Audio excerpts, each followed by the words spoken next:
우리 기독교에서 가장 오해받고 있는 한 신학의 한 용어는 예정이라고 하는 겁니다. predestined, 말 그대로 예정해 놨다라는 그 말이요, 우리 기독교를 공격하는 데 가장 많이 쓰이는 말입니다. 야, 니네는 뭐 우리가 그러면 교회 우리가 예수 안 믿어도 되겠네. 왜? 이미 예정되어 있으니까. 그렇게 보통 말씀하시는 분들이 많습니다. 이 예정이라고 하는 거는요, 좀 더 어렵게 얘기하면은 선택과 유기라고 하는 또 두 가지 차원이 있습니다. 선택은 뭐예요? 말 그대로 내가 너를 지명하여 선택하였다라는 말이고요. 유기는 뭡니까? 버리셨다라는 겁니다. 이게 참 어려운 신학적 용어입니다.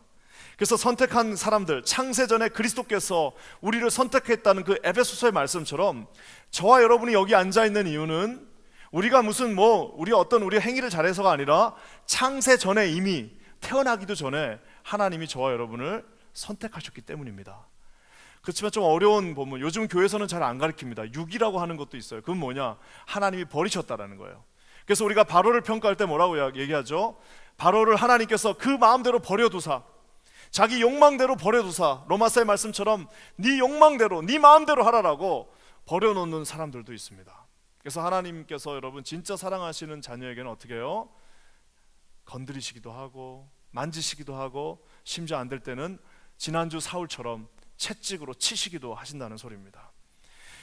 나중에 좀 기회가 되면 이런 신학적인 용어들도 다 한 번씩 좀 우리가 훑어갔으면 좋겠는데요, 오늘은 그 중에 하나인 선택, 택함에 대해서 한번 알아보기를 원하는데요, 선택한 자, 우리 하나님이 선택한 자는요, 이 신분이 변화됩니다. 하나님이 저와 여러분을 선택하시는 그 순간에 우리의 신분이 변합니다. 어떻게 되냐면, 첫 번째 우리가 듣던 말 중에 칭의라는 말이 있어요. 칭의라는 말이 뭐예요? 말 그대로 justification, 네가 의롭게 되어진 겁니다. 그래서 원래는 노예였으나, 죄의 노예였으나 이제는 뭐예요? 자유인이 되어진, 죄의 노예로 살던 그 예수님을 알지 못한 죄의 노예로 매일매일 죄 짓고 살던 그 삶에서 이제는 벗어나 자유인이 되었습니다. 그래서 요한복음의 말씀처럼 진리가 너희를 자유케 한다는 그 말이 곧 뭐예요? 내가 justify, 즉 칭의, 의롭게 되었다는 거예요. 그래서 의롭게 됨과 동시에 하나님은 우리에게 어떤 축복을 주시죠? 양자가 되는, 즉 그분을 아버지라고 부를 수 있는 축복을 주십니다. 그래서 이 칭의와 양자, justification과 adoption, 이 둘은요, 예수를 믿는 그 순간에 바로 팍 일어납니다. 예수를 믿는 순간 더 이상 우리는 죄의 종이 아니라 자유인이 되는 거고, 예수를 믿는 그 순간 바로 저와 여러분은 그분의 자녀가 되는 놀라운 축복을 주님이 약속해 주신 겁니다. 그러고 난 다음부터는 이제 뭐예요? 성화되어져 가는, 예수님을 닮아져가는 닮아져가는 그 모습을 보게 되는 겁니다. 즉 칭의가 되면서 자유인이 되고, 양자가 되면서 그의 아들이 되었다가 이제는 성화가 되어지면서 예수님, 작은 예수가 되어져가는 그 모습을 우리가 보게 되는, 이것이 신학적으로 칭의, 양자, 그리고 sanctify, 성화되어지는 그 과정이 한 라인에 있다라는 사실입니다. 근데 여러분, 어떤 분들이 이래요. 야, 교회 다니는데 왜 그렇게 사냐? 그 말은 우리가 들어야 되는 말입니다. 왜? 처음 예수 믿었을 때, 아니 엊그제까지 세상에서 엊그제까지 술 먹고 방탕하게 자기 마음대로 성격대로 살았는데, 당연히 오늘 예수를 만났으면 하루아침에 모든 게 다 바뀌지는 않죠. 그 습관이 그대로 나오고 그 모습이 그대로 살아있으나 뭐가 있는 거예요? 매일매일 성화되어져 가서 예수님을 닮아가는 그 모습이 있다는 사실입니다. 마치 이런 거예요. 여러분, 미국 온다고 다 영어를 하나요? 영주권 받았다고 다 영어 하나요? 시민권 받았다고 다 영어가 되나요? 안 그렇습니다. 뭐예요? 미국에 와서 내가 시민권은 미국으로 바뀌었으나 영어를 배우는 데는 5년도 안 돼, 10년이 있어도 안 되고 10년, 20년, 30년의 세월이 또 필요한 것처럼, 우리가 예수의 자녀가 되는 그 순간부터도 예수님을 닮아가는 데는 아주 긴 세월이 필요합니다. 한 가지 중요한 거는 하나님이 저와 여러분을 선택하셨습니다. 여러분 믿으십니까? 여기 계신 분들은 이 칭의와 이 양자와 이 성화의 가정 가운데 계신 분입니다. 근데 이런 분들도 있어요. 주님이 선택하시고 나를 불러주셨다고 자기 스스로 주장은 하나, 10년 전, 20년 전에 가졌던 그 마음을, 그 죄악 가운데서 벗어나지 못한 채 똑같이 10년이 지나도 똑같아. 와, 그 일관성 하나는 대단합니다. 20년이 지나도 똑같아. 30년이 지나도 자기 하고 싶은 대로 하는 사람들이 있습니다. 그건 뭐예요? 그건 성화를 안 하는 것이 아니라 처음 아예 칭의가 안 됐을 수도 있어요. 처음 아직 양자가 되지 않았을 수도 있다는 사실입니다. 교회 안에 들어와서 섞고 있는 많은 사람들이 있습니다. 내가 하나님이 불러서 나를 선택했다고 하는데, 여러분 아버지를 닮아가야죠. 아버지 앞에 있어야죠. 10년, 20년, 30년이 지나도 그대로 가는 사람들이 우리 안에도 안타깝게 있다라고 합니다. 나중에 우리가 천국 가면 그런 사람들에게 하시는 말이 뭐예요? 너희들이 주여 주여 하면서 내 이름을 부르면서 한 모든 일들을 나는 도무지 알지 못한다. 심지어 많이 그렇게 말하고 있다라고 얘기하고 있어요. 사랑하는 여러분, 여기 계신 우리 사랑하는 모든 성도들은 주님의 선택 아래에 있는 사람이기를 주님의 이름으로 간절히 축원합니다. 그래서 설사 지금은 아니다 할지라도 오늘이 다르고 6개월 후가 다르고 1년이 다르고 한 3년쯤 지나면 푹 숙성돼서 어떻게 해요? 비록 예수님 같지는 않더라도 흉내는 좀 낼 수 있고, 비록 예수님과 같은 그런 형태의 헌신은 못한다 할지라도 그래도 지나가는 그 자리에 최소한 예수님은 아니더라도 예수님의 향기 정도는 나야 되지 않겠습니까? 여러분, 그렇게 하나님 앞에 선택받은 저와 여러분 되시기를 주님의 이름으로 간절히 축원합니다. 오늘 저는 주님 앞에 선택받은 두 사람이 있습니다. 하나는 사울이고요, 한 사람은 아나니아입니다. 보통 우리가 사울의 초점을 맡아서 설교를 하는데요, 오늘은 제가 아나니아에게 초점을 맞춰서 하나님이 선택한 아나니아, 어떤 축복을 하나님이 주시는지 한번 살펴보기를 원합니다. 먼저 여러분, 하나님이 택한 자에게는요, 하나님이요 커뮤니케이션 하십니다. 10절 말씀 한번 다 같이 읽어볼게요. 10절입니다. 시작. 그때 다메섹에 아나니아라 하는 제자가 있더니 주께서 환상 중에 불러 가라사대 아나니아야 하시거늘 대답하되 주여 내가 여기 있나이다. 정말 아름답지 않아요? 주님이 부르세요. 기도하고 있는 아나니아를 부르십니다. 아나니아야 부르니까 아나니아가 뭐라 그래요? 주님 내가 여기 있습니다. 정말 이거보다 더 아름다운, 주님 저 바빠요, 이거 아니에요. 주님 아나니아야 불렀더니 주님 나 아니야 하면서 나 부르지 마세요 하면서 그렇게 하는 것도 아니에요. 뭐예요? 주님 I'm here in front of you. 당신 앞에 내가 서 있습니다. 주님 하고 아나니아가 지금 얘기하는 거예요. 저는 이 장면을 보면서요, 참 하나님이 너무너무 좋은 것 같아요. 저와 여러분, 저기 이제 아나니아가 하는 제자가 그 환상 중에 불러 가라사대라고 얘기하고 있습니다. 즉 기도하고 있는 그 가운데 우리 주님이 아나니아라고 하는 제자를 부르시는 장면이에요. 아나니아야 하면서 네 주님 내가 여기 있습니다. 많은 사람들이 얘기합니다. 나는 주님으로부터 기로 듣지를 못했는데요, 주님이 여러분에게 요즘도 말씀하고 계십니다. 여러분 믿으십니까? 저는 지금까지 주님으로부터 기로 들어본 적이 없는데요, 주님이 기로는 말씀하시지 않으나 뭐예요? 기록되어진 하나님의 말씀으로 매일매일 여러분이 묵상하면서 그 성경을 펴는 순간 주님이 여러분과 커뮤니케이션 하십니다. 참 희한해요. 그 매일 성경이 별거 아닌 것 같아도요, 이상하게 꼭 그거 피면요, 거기에는 반드시 하나님의 위로하심과 거기에는 반드시 하나님의 격려가 있어요. 그리고 그 매일 성경에 보면 하나님의 꾸짖음도 있습니다. 너 그렇게 살면 되냐는 거를 귀에다 대고 너 그렇게 살면 되냐라고 말하는 게 아니라 주어진 그 말씀, 특히 저 같은 경우는 그 매일 성경의 그 말씀을 통해서 야 오늘도 내가 하나님이 나에게 말씀하시는구나. 오늘 새벽에도요 나와가지고 딱 폈는데 하나님이 저한테 말씀을 주셨어요. 얼마나 좋은지 몰라요. 사랑하는 여러분, 우리 하나님이 선택한 자는요 그냥 절대로 놔두지 않습니다. 어떻게 해요? 커뮤니케이션 하십니다. 여러분 믿으십니까? 그래서 우리가 기도하는 거 아니겠습니까? 그래서 우리가 예배 나오고, 그래서 우리가 하나님 앞에 예배 나와서 이 자리에 딱 서는데 기도할 때 어떻게 하셔야 되는 거예요? 주님 내가 여기 있습니다. 오늘 우리 찬양대가 하는 그 찬양을 통해서 저에게 말씀해 주십시오. 주님 오늘 내가 여기 있습니다. 오늘 김바나바 목사가 하는 저 설교를 통해서 저에게 말씀해 주십시오. 오늘 광고를 통해서 저에게 말씀해 주십시오. 오늘 우리 펠로십, 이 예배 후에 있을 펠로십을 통해서 저에게 말씀해 주십시오라고 여러분 기도하시는 저와 여러분 되시기를 주님의 이름으로 간절히 축원합니다. 어떤 사람 보면요 대화 안 하는 사람이 있습니다. 한 1년 정도는 괜찮아요. 여러분 만약 부부가 한 3년 대화 안 한다고 생각해 보세요. 어떻게 됩니까? 네, 남입니다. 대화 안 하는 순간부터 남이 되는 거예요. 오늘 주님이 부르시는데 처음 예수님께 나온 사람은 있으나 교회를 다니면서도 한 번도 주님과 커뮤니케이션 안 하시는 분들이 있습니다. 오늘 기도하기는 여러분들 마음 가운데 주님 내가 여기 있습니다. 말씀해 주십시오. 오늘 주님 제가 여기서 예배드립니다. 저에게 말씀해 주십시오. 오늘 내가 찬양합니다. 이 찬양대 찬양, 그 가사를 찬양을 주님께 올려드릴 때 저에게 말씀해 주십시오. 내가 내일 아침에 묵상할 때 주님 저에게 말씀해 주십시오. 이렇게 다짐하시는 선택받은 저와 여러분 되시기를 주님의 이름으로 간절히 축원합니다. 아버지가 하는 생각을 알아야 될 거 아니에요. 우리 아버지가 어떤 마음을 갖고 계신지 알아야 될 거 아닙니까? 아버지는 저기로 가고 있는데 아들 됐다고 하는 사람이 전혀 이해하지 못한 때 저쪽으로 가고 있다면 그건 아버지와 아들이 아닌 수도 있다라는 사실을 반드시 기억하시기 바랍니다. 그러면서 또 감사한 거는요, 우리 주님은 저기서 커뮤니케이션 하시는데요, 그냥 인포메이션만 전달하지 않습니다. 어떻게 하시죠? 이제 우리가 아는 것처럼 아나니아가 이의를 제기합니다. 하나님, 그 이상한 것 같습니다. 사울이라고 하는 그 사람은 살인자입니다. 사울은 이미 많은 사람을 죽였습니다. 사울이 지금 여기 오는 이유는 우리를 다 잡아서 죽이려고 하는 거예요 라고 이의를 제기합니다. 저 사람 잘못된 거예요. 저 사람하고 우리 커뮤니케이션 할 수 없습니다. 저 사람은 우리 교회에다 드릴 수 없어요. 저 사람 나쁜 사람입니다 라고 사울이 반대 의견을 주님 앞에 감히 냈어요. 자, 이제 그러면은 보통 우리 같으면 어떻게 해요? 그냥 들어, 시킨 대로 해, 뭘 알려고 그러냐 라고 이야기할 수도 있으나 우리 주님이 어떻게 하시죠? 내가 택한 그릇이야.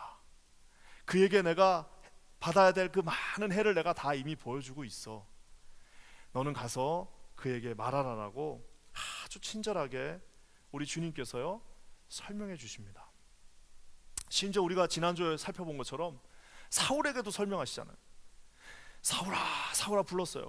그러니까 주님이 누구 그 사울이 뭐라고, 누구십니까? 그러니까 사울이 주님이 뭐라고 그러세요? 너가 핍박하는 예수다. 그러면서 뭐라고 그래요? 자, 일어나서 저 성으로 가라. 그러면 너에게 이 모든 장면들을 설명해 줄 사람이 거기에 기다리고 있다라고, 심지어는 집 주소까지 정확하게 설명해 주고 계시는 분이 바로 우리의 하나님이십니다. 사랑하는 여러분, 여러분이 또 저에게 질문하실 수 있어요. 나는 주님이 나한테는 설명 안 해주시는데. 여러분, 주님이 설명 많이 해주셨습니다. 우리의 고난을 통해서 설명해 주셨고요, 우리의 삶에 닥치는 어려움을 통해서 설명해 주셨고요, 목회자들을 통해서 설명해 주셨고요, 여러분의 목자들을 통해서 설명해 주셨고요, 심지어 여러분의 자녀들을 통해서도 설명해 주셨습니다. 단 우리가 깨닫지 못하는 거예요. 그냥 길을 막고 있으니까 주님이 직접 나중에 설명하는 그날은 뭐예요? 심판의 날입니다. 주님이 살살 이렇게 말씀하실 때 들어야 되는데 길을 막고 그냥 나는 듣지 않겠다라고 하면서, 길을 막는 건 누가 했던 일이에요? 바로 스데반을 죽였던 유대인들이 했던 일입니다. 길을 막고 나는 듣기 싫어 하면서 나가는 것이 아니라 주님이 매일매일 설명해 주실 때 듣고 순종하시는 저와 여러분 되시기를 주님의 이름으로 간절히 축원합니다. 사랑하는 여러분, 설명하는 것은 사랑한다는 소리예요. 여러분, 사랑하는 사람한테 설명하지, 사랑하지 않으면 명령합니다. 여기서 저리로 가, 저기서 저 치워. 그렇지만 여러분, 사랑하면 설명하지. 우리 자녀가, 제가 이렇게 우리 버지니아에서 여기로 이사를 왔는데 우리 애들이 학교 공부를 따라가질 못해요. 너무 어렵다는 거예요.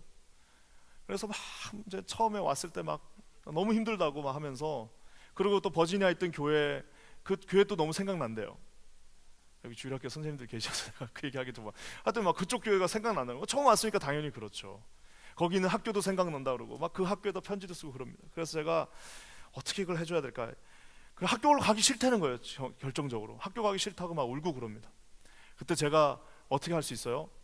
지금 무슨 소리 하냐? 학교 가! 학생이 학교를 가야지 말이야. 아빠 얼마나 어렵게 공부했는 줄 알아? 응? 아빠는 말이야 얼마나 어렵게 공부했는 줄 알아? 이렇게 하고 싶은 게 여기까지 올라왔으나 제가 우리 자녀에게 설명했어요. 아빠는 초등학교를 5군데를 다녔어. 나 미안한데 내가 초등학교 5개 다녔거든. 그러면서 구포초등학교, 덕천초등학교, 신도초등학교, 옥포초등학교, 대우초등학교, 이렇게 5개 다녔거든. 그러니까 애가 물어봐요. 어떻게 5개를 다녔냐? 몰라, 내가 그래서 적응을 잘하나 봐. 5군데를 다니면서 너무 힘들었어. 그렇지만 그때마다 하나님이 친구도 주시고 또 새로운 데서 살게 해주시고, 그러니까 아빠 봐, 여기 뉴욕 와서도 잘 적응하잖아. 네가 학교를 옮긴 거는 어려운 일이지만 하나님이 반드시 또 똑같은 하나님의 은혜가 있을 거야 라고 이렇게 설명해 주는 거예요. 사랑하니까 설명하는 거잖아요. 하나님이 저와 여러분에게 설명하십니다. 많은 경로를 통해서 설명하십니다. 기도하는 자는 들을 수 있어요. 믿으십니까 여러분? 하나님 앞에 무릎 꿇는 자는요 그 설명을 들을 수 있어요. 하지만 무릎 꿇지 않고 자기 마음대로 자기 고집대로 하는 자는 절대 들을 수 없습니다. 더 놀라운 건 나중에는요, 시간이 지나면요, 다른 모든 사람들이 다 알아요. 자기만 모를 수 있어요. 바로 바로가 그랬던 사람입니다. 다 알아요. 우리 다 나가면 죽는다는 거 알고 있는데 자기만 모르는 거예요. 여러분, 그런 비극적인 사람이 되시지 않기를 주님의 이름으로 간절히 축원합니다. 그러면서 주님께서는요 택한 자에게 어떻게 해요? 소통하시면서 설명하시면서 이제는 명령하십니다. 11절 말씀 한번 다 같이 읽겠습니다. 11절입니다. 시작. 주께서 가라사대 일어나 직가라 하는 거리로 가서 유다 집에서 5 사람 사울이라 하는 자를 찾으라. 저가 기도하는 중이다. 우리 주님이 진짜 구체적으로 명령하십니다. 저기 뭐라고 명령하세요? 일어나 직가, 스트레이트 애버뉴예요. 고들 직자에다 가, 길거리 가짜죠. 그러니까 직가는 뭐예요? The Street Avenue. 저기 저렇게 더 있네. 스트레이트로 돼 있네요. 스트레이트로 가라. 직가라고 하는, 즉 우리로 치면 저쪽에 그 메인 애비뉴, 메인 스트리트를 가라라고 얘기하는 거예요. 그러면서 뭐예요? 그거 가면 유다라고 하는 사람이 있는데 유다 집으로 가라라는 거예요. 그럼 조까지만 해도 틀릴 수도 있잖아요. 그러니까 하나 더 말씀해 주십니다. 뭐예요? 유다 집에서, 그냥 사울이 아닙니다. 어디예요? 5 사람 사울이에요. 이제 더 이상 틀릴 수가 없어요. 메인 스트리트에 가서 유다의 집에 갔는데 거기에 그냥 사울이 아니라 다소에서 온 사울 집에 들어가라라고 주님이 아주 구체적으로 명령하십니다. 가끔 주님이요 무섭게 구체적으로 명령하실 때 있어요. 그렇지만 대부분 이 구체적인 명령은요 어려운 명령입니다. 왜? 안 할까봐, 잘못할까봐 주님이 정확하게 저렇게 명령해 주시는 거예요. 저 명령이 뭐예요? 자기를 죽이려고 오는 자에게 가는 겁니다. 그러니까 맨정신으로는 저걸 할 수 없으니까 주님이 아주 구체적으로, 아주 시스테매틱하게 우리에게 명령하시는 거예요. 구체적이지만 너무너무 어려운 명령이고 내 감정이 도저히 동하지가 않아요. 가고 싶지가 않아요. 하고 싶지가 않아요. 가서 그를 구원하고 싶지가 않아요. 가서 그를 만나고 싶은 용기도 없어요. 가기 싫어요. 하지만 주님이 어떻게 해요? 이제 부르신 자에게, 선택한 자에게 커뮤니케이션 하셨고 설명하신 후에는 이제는 명령하십니다. 많은 사람들이 설명 듣고 거기서 주저앉습니다. 많은 사람들이 설명만 듣고요 안 합니다. 우리가 진정 하나님 앞에 온전히 그 앞에 쓰임받는 그 앞에 갈 수 있는 그 순간이 언제냐? 설명받고 명령받으면 그때는 뭐 하는 거예요? 일어서서 움직이는 겁니다. 일어서서 움직이는 것이 바로 뭐예요? 아까 제가 초반에 얘기한 sanctify, 즉 성화되어져 가는 겁니다.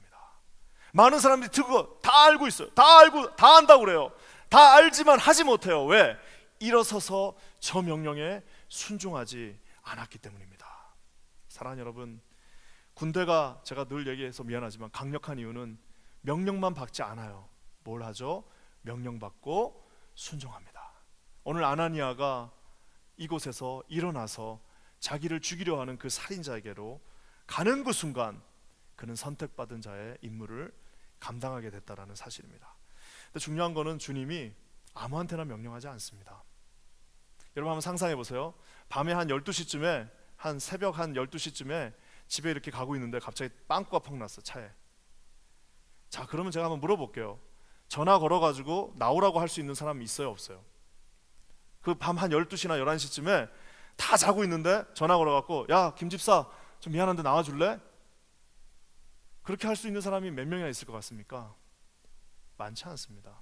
차라리 돈 써서 내가 사람 부르지 라고 하죠. 정말 수백 명의 성도가 있어도요 정말 그 위급하고 힘든 순간에 내 자신의 부끄러움을 보여주면서 맡길 수 있는 사람 많지 않아요. 주님이 명령하고 맡기시는 거는, 그러냐는 부담이 아니라 뭐예요? 특권입니다. 주님이 맡기실 때는 할만하니까 맡기시는 거예요. 여러분, 목회자들이 처음에 막 광고합니다. 이거 해주세요, 저거 해주세요. 정 안 되면 어떻게 하나? 정 안 되면 어떻게 해요? 전화합니다. 집사님, 장로님 죄송한데 여기 안 되는데 좀 해주실 수 있나? 그러면 이제 진짜 내가 뭐 호구인가? 왜 나한테만 전화하지? 그렇게 생각하실 수 있어요. 아닙니다. 그 뭐예요? 진짜 사람이 없어요. 부탁할 사람이 없습니다. 그건 여러분 특권입니다. 하나님도 마찬가지예요. 여러분, 그곳에 많은 사람이 있었으나 그 살인자에게 가서 내가 너를 형제라고 부르면서 다시 주님 앞에 일어나라고 할 수 있는 사람은 많지 않습니다. 기도하기는 선택받은 자, 하나님 앞에 바울을 위하여 선택받은 자, 22세기 21세기 전, 20세기 전 이제 초대교회를 이끌어갈 때 그 초대교회 모든 기틀을 만들 사울을 이제 바울로 변화시킬 그 자는 하나님의 명령에 순종했던 사람입니다. 커뮤니케이션 하면서요. 기도하기는 여기 계신 모든 분들에게 이런 놀라운 은혜가 임하기를 주님의 이름으로 간절히 축원합니다. 그래서 자기가 하는 생각이 있어요. 자기의 그 수준이 있습니다. 내가 하는 수준은요, 항상 여기 인간적인 수준을 넘을 수가 없어요. 하지만 주님이 어느 날 어처구니 없는 명령을 내리십니다. 주님이 내 생각으로, 내 수준으로는 도저히 감당할 수 없는 어처구니 없는 일들을 명령하실 때 그때는 뭐가 있는 거예요? 여기서 여기로 점프할 수 있는 절호의 찬스인 것입니다.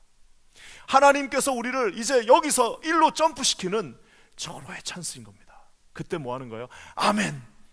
주님, 아나니아처럼 제가 여기 있습니다. 저를 사용해 주십시오. 우리 퀸즈 아닌 교회를 사용해 주십시오. 이제 우리 20명 우리 개척교회 자녀들이 오셨는데 20명을 할 수 있다는 건 이제 하나님이 테스트하신 거예요. 봐라, 이거 할 수 있을까? 근데 아유, 지금 우리도 먹고 살기 바쁜데 우리가 지금 50주년 행사가 수백 개인데 내가 어떻게 이걸 감당합니까? 하고 죄송하지만 그쪽으로 알아보세요 하고 했으면은 주님이 어떻게 하시는 거예요? 아, 쟤들은 20명 정도는 감당 못하는 애들이구나. 한 5명 정도 감당하는 애들이구나. 등치는 큰데 5명 감당하는 애들이구나 라고 생각하실 겁니다.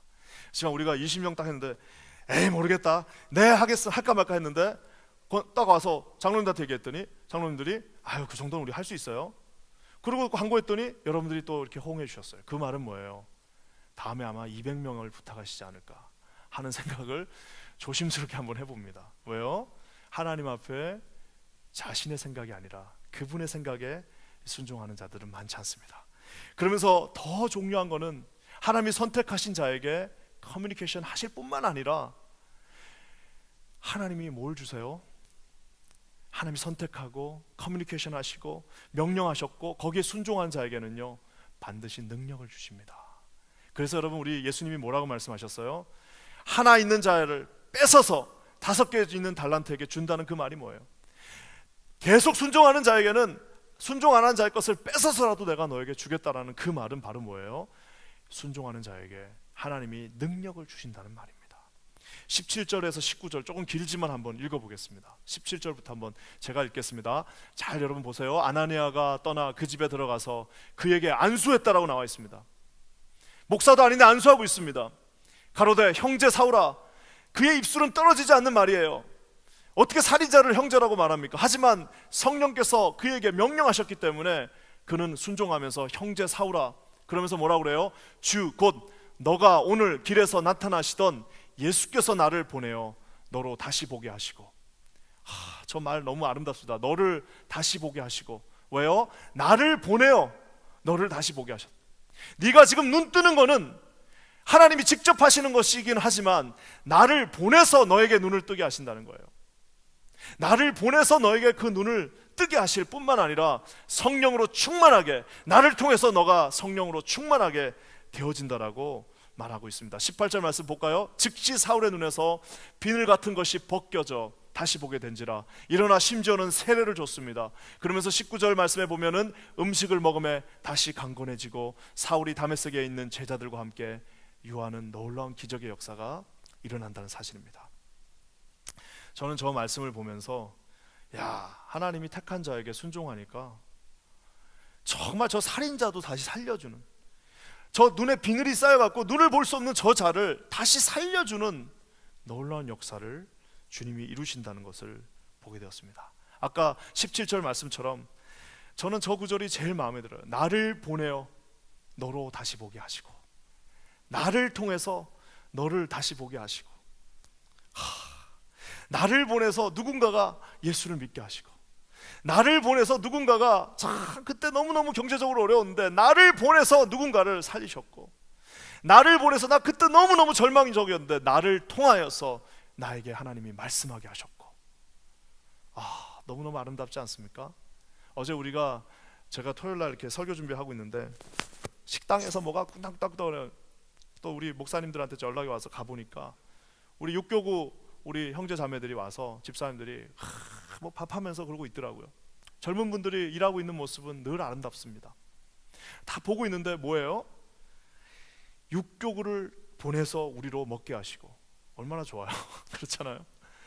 우리를 통해서 먹게 하시고, 또 우리 얼마나 많은 분들이 식사 봉사하시고 또 주차 봉사하시고 이런 분들 뭐예요? 그들을 통하여 우리로 하여금 교회에서 예배하게 하시고, 하나님께서 저와 여러분들을 이렇게 사용하십니다. 기도하기는 우리 인생이 마무리되고 주님 앞에 갔는데 도대체 너를 통해서 누가 그 축복을 받았냐라고 물었는데 글쎄요, 생각나는 사람이 없습니다 하는 그런 초라한 인생이 아니라, 갔더니 그냥 수백 명이 내 앞에 서서 너를 통하여 내가 축복을 받았고, 너를 통하여 내가 예수를 믿게 됐고, 내가 어려울 때 너를 통하여 하나님이 역사하셨다라고 이렇게 여러분 이야기 받는 분들이, 여기 계신 모든 선택받는 분들이시기를 주님의 이름으로 간절히 축원합니다. 오늘 말씀을 마무리하면서, 그렇다면 과연 사울은 뭘 하고 있었을까요? 그런 기적의 현장에서 사울은 뭘 하고 있었을까요? 이것도 참 중요합니다. 11절 말씀 한번 볼까요? 11절 다 같이 읽겠습니다. 시작. 주께서 가라사대 일어나 직가라 하는 거리로 가서 유다 집에서 다섯 사람 사울이라 하는 자를 찾으라. 뭐라고요? 저가 기도하는 중이다. 저게 영어 성경으로 더 잘 나와 있습니다. For man from Tarsus named Saul. 포가 뭐죠? 전치사로 접속구로 because예요. 왜냐하면 he is praying. 자, 네가 지금 사울이라고 하는 저 살인자가 있는데 저 퍼스트 스트리트 저 에비뉴로 가면은 그 사람이 있어. 그 사람을 반드시 만나서 그를 살려줘야 돼. 그를 반드시 붙잡아줘야 돼. 그를 반드시 네가 눈을 낮게 해줘야 돼라고 말씀하십니다. 그러면서 뭐라고요? 왜냐하면 for he is praying. 그는 기도하고 있어. 지금 식음을 전폐하면서 사흘 동안 지금 밥도 먹지 않고 하나님 앞에 he is praying. Because he is praying. 왜냐하면 그가 기도하고 있기 때문에 내가 그를 위해서 너를 준비했어. 가서 네가 그를 낫게 해줘야 된다라고 오늘 주님이 저와 여러분에게 말씀하고 계십니다. 사랑하는 여러분, 우리 주님은 합력하여 선을 이루시는 분입니다. 기도하기는 우리 인생이 맞춰졌을 때에 둘 중에 하나입니다. 나를 통해 누군가가 축복을 받았든지, 아니면 누군가를 통해서 내가 그 축복을 받았든지. 기도하기는 그것이 그냥 째째하게 한두 명이 아니라 수백 명의 사람들이 나를 통해서 저 하나님이 주신 놀라운 축복을 받는 저와 여러분 되시기를 주님의 이름으로 간절히 축원합니다. 혹시 절망 가운데 계신 분들 계신가요? For he is praying. 사울은 지금 눈이 가려지고 말에서 떨어졌고 자기의 모든 가치관이 변화되는 그 상황 속에서 For he is praying. 그는 기도하고 있었습니다. 간절히 막 주님 앞에 기도하니까 하나님 어떻게 해요? 그에게 아나니아를 보내주셨습니다. 선택받은 아나니아가 선택받은 사울을 만나서 이제는 선택받은 주의 교회가 생기고 선택받은 초대교회가 전 로마를 구원하는 놀라운 역사를 이루었습니다. 기도하기는 선택받은 김바나바가 선택받은 우리 KCQ 성도들을 만나서 선택받은 우리 모두가 선택받은 자녀들에게 선택받은 우리 어르신들에게 주의 복음을 전함으로 말미암아 하나님께서 뉴욕 땅뿐만 아니라 세계 열방을 책임지시는 교회로 저희 교회를 세워주시기를 주님의 이름으로 간절히 축원합니다. 한번 기도하겠습니다. 하나님 참 고맙습니다. 우리에게 이렇게 귀한 믿음의 말씀을 허락하셔서 주님 앞에 서게 하심을 진심으로 감사드립니다. 주님이 오시는 그날까지 우리가 선택받은 자로 세워지게 하여 주시옵소서. 우리 그렇게 하실 놀라운 주님을 찬양합니다. 예수님의 이름으로 간절히 기도합니다. 아멘.